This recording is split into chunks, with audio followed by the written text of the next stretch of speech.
Eh bien salut à tous et à toutes, ici c'est Pois, j'espère que vous allez bien. Il fait pas très beau, il fait pas très chaud, on est bel et bien en Angleterre. Ça va être fou, on est là pour un très gros trip. 10 jours de trip avec Seeking the Thrill, qui est un groupe de passionnés international. Vous allez me suivre, tous les parcs qu'on va faire s'affichent à l'écran, ça sera plus simple. On va y aller, ça va être fou.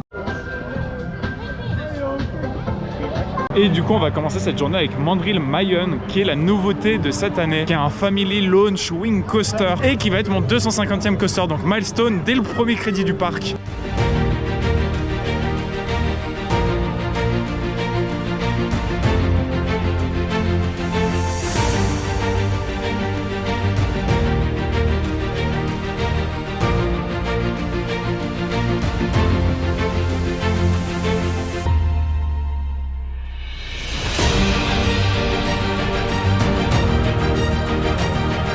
Et voilà, on a fait Jumanji. C'est typiquement le genre de ride où j'en attendais rien. Et j'ai été vachement surpris, c'est vachement bien. Ça vibrote un peu si on joue sur les détails. Le launch en arrière est cool.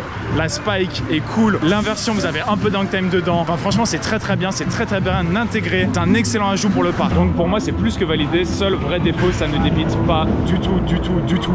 Même la gare est jolie. Enfin voilà, c'est un bel ajout, c'est sympa, c'est un peu familial quand même. Et pour moi, c'est limite du semi-thrill. Et en tout cas, là, on s'en va sur Rattlesnake, qui est la wall mouse du parc. Donc ça risque d'être un peu moins joyeux.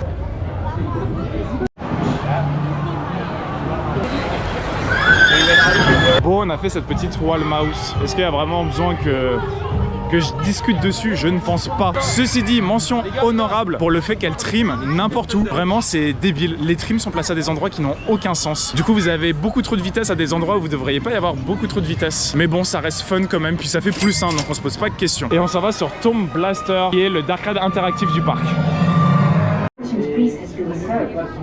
Eh bien aujourd'hui Chessington, on va de surprise en surprise, hein. Vraiment, qu'est-ce que c'était bien. J'étais pas du tout renseigné sur l'attraction et je pense que je peux dire que c'est probablement l'un de mes dark rides interactifs favoris. Enfin, tout est bien, la théma est bien, c'est très joli, c'est très long, c'est très intéressant, c'est très fun. J'ai fait 49 520 je crois, si je dis pas de bêtises. Donc franchement c'est très cool. Petit tips si vous le faites, les wagons sont extrêmement longs. Essayez d'être plutôt à l'avant qu'à l'arrière, puisqu'il y a des salles où nous on est à l'arrière et on est désavantagé. Mais donc voilà, c'est un grand oui. Donc moralité de l'histoire, quand vous venez à Chessington, faites Tomb Blaster. C'est vraiment survalidé. 16 livres, soit quasiment 19 €, sans boisson. Welcome to England. Et voilà, on vient de manger. Faut reconnaître que c'était vraiment très bon. Très cher, mais très bon. Et on s'en va sur Gruffalo River Ride Adventure. Bon, on vient de sortir du petit Gruffalo. J'ai pas le nom entier, c'est très sympa. En fait, c'est une petite balade, il y a quelques surprises. Je vais pas trop en parler, je veux pas trop spoil. Je connaissais pas du tout la licence, mais franchement, c'est mignon. S'il y a pas trop de monde, ça vaut le détour. Peut-être dans des petites bouées, c'est très sympa, c'est très rigolo, c'est très mignon. Donc voilà, c'est validé. Encore quelque chose de très sympa dans ce parc. Et là, on s'en va sur Dragon's Fury, qui est le spinning morer du parc et qui est l'un des crédits les plus importants à faire aujourd'hui.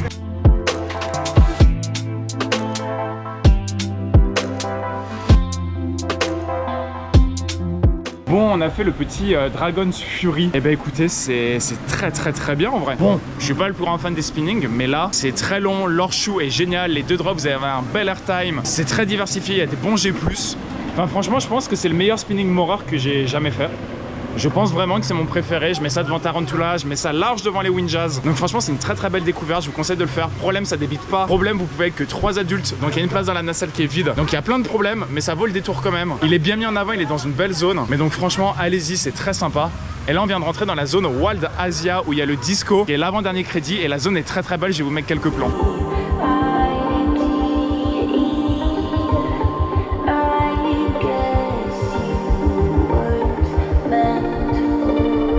Bon, plusieurs infos. On a fait le disco, ça c'est pas très intéressant. Il y a une partie du groupe qui allait faire le flume qui ne mouille pas avec 1 heure de queue, ça c'est pas très intéressant non plus.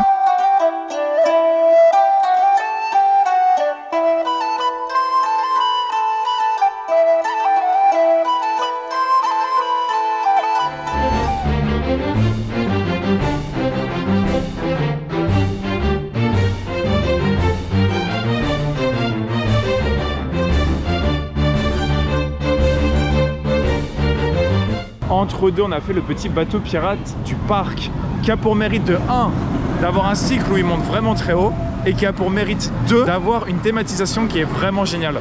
Donc un cycle très court mais très intéressant et une belle théma. Enfin, franchement, tout est bien intégré dans ce parc, c'est très mignon. Et on s'en va sur le dernier crédit du parc qui est Vampire J'allais dire Vampire en anglais, mais on va la faire la française ici, donc on sera sur Vampire.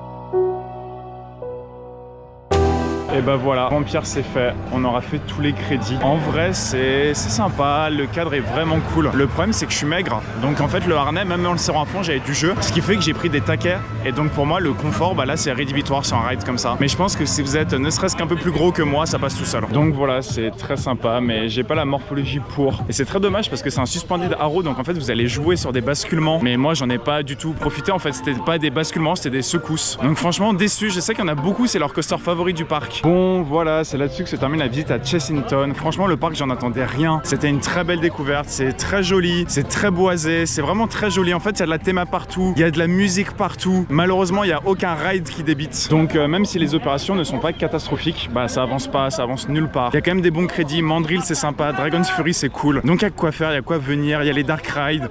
Donc franchement c'est un parc qui est relativement très complet. J'ai passé une très bonne journée, on s'est très bien amusé. C'est une très bonne manière de rentrer en jeu pour ce trip. Bon, impoli comme je suis, je ne vous aurai même pas dit au revoir. Donc j'espère que cette vidéo vous aura plu. Et on se retrouve très vite pour la suite de nos aventures au UK.